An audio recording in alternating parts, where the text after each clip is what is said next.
bagi jadi 3 segmen penjelasan dinamika rotasi. Yang pertama, variabel-variabel yang ada di dinamika rotasi, include nanti hubungan dalam rumusnya ya. Yang kedua, kita bakal bahas hukum Newton yang mengatur tentang dinamika rotasi ini. Dan yang ketiga, kita bakal coba bahasin contoh-contoh soal yang sifatnya umum ya. Ada 5 tipe ya, 5 contoh jenis soal yang sering keluar dalam pertanyaan-pertanyaan. Langsung aja, sebelumnya preview dulu ya. Kita akan belajar gerak rotasi yang punya hubungannya dengan gerak lurus atau translasi.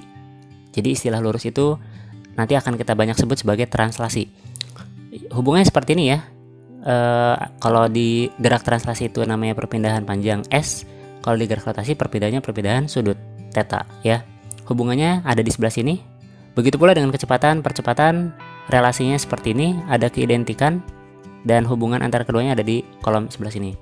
Kemudian penyebab percepatannya kalau di gerak translasi itu adalah total gaya. Tapi kalau di gerak rotasi penyebab percepatan adalah momen gaya. Dan hubungannya seperti ini. Momen gaya itu apa ya? Momen gaya itu adalah gaya yang menyebabkan benda itu berputar ya.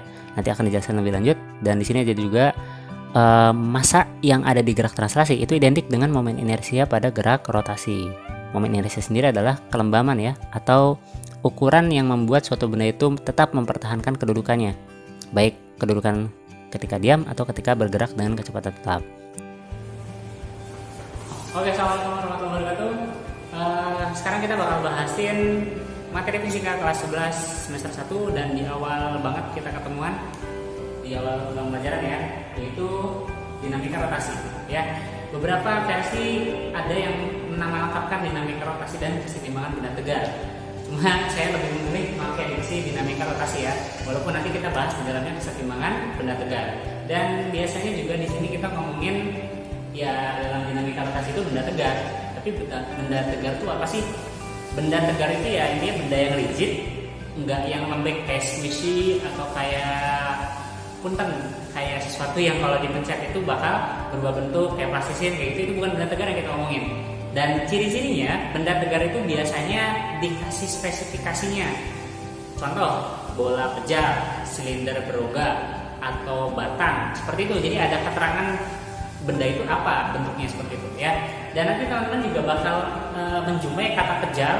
Dalam bab ini pejal itu artinya padat ya, artinya berisi. Jadi kalau bola pejal di dalam bolanya ya ada isinya, bukan kosong atau berongga, bukan ya. Langsung aja. Pertama, atau saya bakal bagi jadi 3 segmen bab dinamika rotasi ini. Segmen pertama variabel-variabelnya, segmen kedua hukum Newton yang akan sedikit memandu kita menyelesaikan berbagai persoalan di dinamika rotasi, dan yang ketiga nanti kita pindah ke slide atau ke papan sebelah ya gitu. Yaitu tentang kasus-kasus umum. Segmentasinya rada-rada beda ya dengan pembahasan di buku. Cuma ini sifatnya buat kita lebih ringkas aja belajar dinamika rotasi. Jadi ini 3 segmen kita bakal lahap di video kali ini. Oke, langsung aja tanpa lama-lama kita kenal lagi sama yang pertama, yaitu segmen variabel. Ada yang baru karena biasanya setiap bab fisika itu ketemu sama variabel baru. Tapi saya mau sedikit kasih penekanan ya. Judulnya dinamika itu udah pernah kita bahas di kelas 10, yaitu dinamika translasi. Ngomongin hukum Newton juga nanti gitu. Nah, besaran-besaran di dinamika translasi masih kepake dan masih muncul di sini nanti, tapi ditambah sekarang nanti sama dinamika rotasi ya, variabel-variabel baru. Apa aja? Yang pertama ada istilah torsi atau punya nama lain momen gaya. Intinya sih torsi itu ya sesuatu yang membuat atau suatu gaya yang membuat benda itu berotasi ya. Bisa dilihat sih dari rumusnya pengertiannya gitu. Torsi itu ada kalau ada gaya yang berjarak pada suatu pusat rotasi, dan jarak itu akhirnya membuat gayanya bisa membuat benda berputar. Simpelnya ya gini sih dong. Kalau saya geser ke atas, geser ke bawah, itu namanya translasi. Coba kalau saya pegang di ujung, saya dorong ke bawah, itu kan namanya berotasi ya. Ingat, jadi ada 2 gerakan yang kita bahas sekarang ya. Oke, tadi HP-nya jatuh ya. Oh, sekarang udah mas. Jadi dalam pembahasan dinamika rotasi ini ingat-ingat 2 istilah ya, rotasi sama translasi. Translasi itu sebenarnya kalian udah pelajari di kelas 10. Intinya translasi adalah bergerak tapi hanya bergeser, shift ya. Tapi kalau berotasi, bergerak tapi bergeraknya itu membuat putaran alias berotasi, rotate ya gitu. Dan ada juga gerakan yang sekaligus melakukan kedua-duanya, translasi sekaligus rotasi. Misalkan menggelinding, spidol itu geser ke bawah, tapi dia juga sambil berotasi. Nah, seperti ini ya. Jadi sambil menggelundung, dia juga pindah ke bawah. Kalau kayak gini namanya rotasi murni. Kalau kayak gini translasi murni. Berarti kalau dia jatuh sambil menggelundung, itu namanya translasi sambil berotasi alias menggelinding ya. Nah sekarang tadi torsi tadi apa? Gaya yang membuat suatu benda itu berotasi. Dan syaratnya gaya tersebut harus memiliki sebuah lengan gaya alias jarak. Jadi kalau spidol ini mau berotasi di satu titik pusat atau satu titik tumpu atau pusat rotasi, maka dia harus punya jarak terhadap gaya yang akan membuat dia berputar. Jadi gayanya itu dari jempol saya, jempol jari ya, dari telunjuk saya, dan jaraknya berarti jarak dari adanya gaya menuju pusat rotasi atau titik tumpu. Seperti ini. Ini namanya torsi ya. Gitu. Lanjut yang kedua ya. Ada istilah momen inersia. Momen inersia itu bisa jadi diksi dalam bahasa Indonesia adalah kelembaman, kemalasan atau kemageran ya. Jadi intinya momen inersia itu sesuatu yang dimiliki setiap benda untuk mempertahankan kedudukannya atau mempertahankan kecepatannya. Jadi kalau misalkan saya geser meja nih, atau saya geser ini papan, papan di paku ya, beda kasus tadi. Saya geser meja deh, kan rada abot nih. Ketimbang saya geser spidol, itu lebih mudah menggeser spidol atau membuat bergerak si spidol sama membuat bergerak meja itu lebih mudah spidol ya, karena memang momen inersianya lebih besar si meja. Dan kelihatan ya, kalau kita bandingin spidol sama meja, beda masalah massa dan juga beda soal jarak. Dan di sini momen inersi itu adalah kemalasan atau kebebanan suatu benda itu untuk gerak berotasi. Ya, tadi maaf saya pakai kata geser, sebenarnya bukan digeser ya, tapi diputar. Kalau kita mau memutar sesuatu dan itu sulit atau mudahnya beda-beda, maka sulit mudahnya suatu benda bergerak itu faktor penyebabnya adalah momen inersia. Ada dua istilah momen inersia yang bakal kita bahas. Satu, momen inersia benda titik. Kedua, momen inersia benda tegar. Benda titik seringkali dikasih diksinya partikel dalam soal, atau memang ada tulisan benda titik. Atau kalau tidak diceritakan spesifikasi benda, maka dianggap benda titik. Nah, kalau benda tegar, nanti si soal itu akan ngasih keterangan sebuah silinder kejal, atau sebuah bola kejal, atau sebuah batang. Jadi ada spesifikasinya, maka kita pakai rumus yang bawah ini.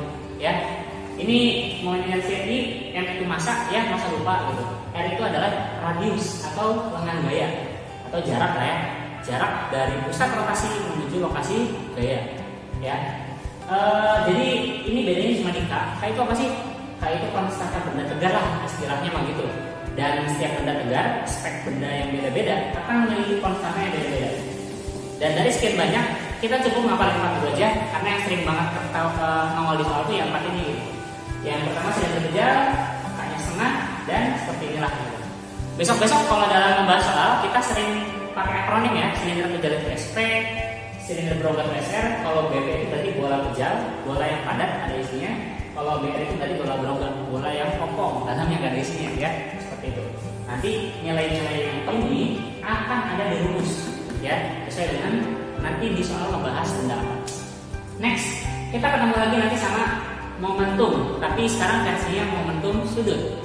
Momentum sudut itu adanya di hal-hal yang bersifat rotasi. Jadi kalau ada benda berotasi, dia tidak cuma memiliki momentum linear, dia juga memiliki momentum sudut ya. Jadi kelihatan nih, kalau yang kali itu apa? Momentum linear. Jadi momentum linear yang kita kalikan dengan jarak atau jari-jari atau radius, maka jadi momentum sudut. Dan momentum sudut juga bisa didefinisikan sebagai perkalian dari momen inersia dikali kelajuan sudut atau kecepatan sudut ya. Ini besaran-besarannya masih seperti yang dulu, kita cuma kedatangan yang baru itu momentum sudut. Sama tadi torsi dan momen inersia. Nah, berikutnya ini juga barang lama nih, energi kinetik.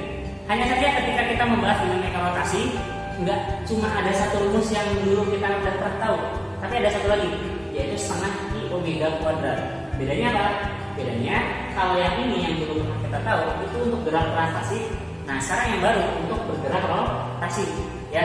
Dan kalau memang tadi ada cerita bendanya bertranslasi iya, berotasi iya, alias menggelinding, maka energi kinetiknya yang dimiliki itu ya total antara translasi sama rotasi ya. Nah, kalau sedikit diolah rumus ini dan itu tuh kalau dikopas ya, itu bisa disingkat jadi setengah mv kuadrat 1 plus k ya. K-nya apa? K-nya itu tadi konstanta benda tegak ya. Karena di sini kan ada faktor inersia. Inersia itu kan bergantung sama konstanta benda tegaknya. Maka dalam rumusan ending dari EK total versi singkat, maka nanti ada yang K dalam rumusnya ya, seperti itu. Nah, FID dulu. Ini sebenarnya kita cuma cukup mainan 4 variabel ya, 4 variabel, torsi, momentum inersia, momentum sudut sama energi kinetik. Tapi sekarang kita FID dulu. Dalam pembahasan ke depan nanti ada situasi yang memungkinkan adanya keadaan awal dan akhir, dan sangat mungkin kita akan membahas ini hukum kekekalan energi mekanik. Masih sama seperti dulu yang pernah kita pelajari, energi mekanik kalau kekal berarti keadaan awal sama akhir itu sama. Berarti kan energi mekanik itu adalah energi kinetik sama energi potensial. Bedanya karena energi kinetik di sini bisa jadi terdiri dari 2 unsur, maka kita nanti pas energi kinetik dijabarkan lagi energi kinetik translasi yang pertama, ditambah energi kinetik rotasi yang pertama, tambah EP1 rumah, maksudnya energi potensial awal ya. Itu nggak ada yang aneh, nggak ada yang beda sama yang dulu pernah kita biasa kerjain. Berarti nanti di energi kinetik yang kedua, secara rumus energi kinetiknya total, berarti nanti dijabarkannya energi kinetik translasi yang akhir dan energi kinetik rotasi yang akhir, ditulis semua energi potensial yang akhir. Jadi sebenarnya kita cuma ketambahan sama satu variabel yaitu energi kinetik rotasi dalam analisis hukum kekekalan energi mekanik ya. Nah, biasanya beberapa soal karena kasusnya melibatkan variabel momentum, maka jangan lupakan juga hukum kekekalan momentum. Tapi momentumnya momentum sudut ya, momentum sudut. Nah, kalau mau pakai hukum kekekalan momentum sudut, jadi yang kekal antara awal dan akhir itu adalah momentum sudutnya gitu, awal dan akhir ya. Nanti tinggal masukin aja rumusnya, misalkan I1 omega 1 dengan I2 omega 2 seperti itu ya. Lanjut, kita ke hukum Newton. Hukum Newton mengatur tentang gerak, maka punya 3 hukum. Tapi yang terakhir kita sedikit skip aja ya, karena secara analisis matematis tidak begitu sering dipakai. Yuk, intinya saya mau sedikit head to head dulu, karena ya hukum Newton yang dulu kita kenal adalah sigma F0 dan sigma Fh. Ya, ini berlaku pada benda yang stabil atau diam, atau pada benda yang gerak tapi kecepatannya tetap. Dan ini berlaku pada benda yang gerak tapi V-nya berubah ya. Karena apa? Karena ada percepatan ya. Nah, mirip ya, sedikit identik antara hukum Newton yang translasi sama yang rotasi. Ketika di sini ada gaya, maka di sini momen gaya alias torsi. Ketika di sini ada gaya, momen gaya, di sini M. Nah, masanya itu untuk dinamika rotasi itu pakai momen inersia dan percepatannya jadi percepatan sudut. Jadi sebenarnya ini berasa kayak ini versi linear, ini versi muter gitu ya, variabel-variabelnya gitu ya. Terus makanya jangan lupa, karena ini vektor, maka kita sangat mungkin untuk bermain sumbu X dan sumbu Y. Jadi sigma torsi itu kita bisa terapkan di sumbu Jadi kalau misalkan di F, jangan lupa kita pakai sigma F itu bisa X, bisa Y gitu ya. Tapi kalau torsi sebenarnya cuma satu ya, cuma satu sumbu karena sumbu putar ya gitu. Seperti itu. Dan biasanya kita pakai rumus ini tuh bisa saling berbarengan. Jadi kadang dalam satu soal ya, dalam satu soal pengerjaan kita tuh ngerjain sigma Fx, ngerjain sigma Fy, ngerjain sigma torsi gitu ya. Tinggal dipilih ya keadaan di sumbu X, bendanya gerak atau diam. Kalau misalnya diam, ya berarti pakai sigma Fx sama dengan 0 gitu. Dalam sumbunya misalkan bergerak, berarti kalau geraknya memang mendekati, bergeraknya dengan kecepatan berubah, ya nggak apa-apa, kita pakai sigma Fy itu sama dengan M kali R yang ada di sumbu Y seperti itu. Sigma torsinya, kalau pengen dikehendaki tidak bergerak, nggak mau muter, berarti ya kita bikin sigma torsi sama dengan 0 gitu. Kalau memang kejadiannya itu bikin benda berotasi, maka pakainya sigma torsi sama dengan I kali alfa. Ya, pokoknya di sini nih secara overall sebenarnya simple. Tahu ini sigma torsi sama dengan 0 berarti benda belum berotasi. Belum berotasi. Ya, kalau di sini berarti berotasi tapi dengan perubahan kecepatan sudut alias dengan percepatan sudut, ya. Benda berotasi makin cepat atau makin lambat, pakainya yang ini. Kalau bendanya nggak berotasi, berarti pakainya yang ini. Nah, untuk yang ini sering banget dikembangkan menjadi suatu pembahasan khusus, di mana kita mix juga sama hukum Newton yang tentang gravitasi itu, jadi kesetimbangan benda tegak, kesetimbangan benda tegak, ya. Yang nanti ada hubungannya juga dengan titik berat dan sebagainya. Nanti kita bahas di part D, ya. Jadi segmen yang lain, oke? Jadi overall ini dulu. Kita sekarang lanjut ke kasus-kasus khusus.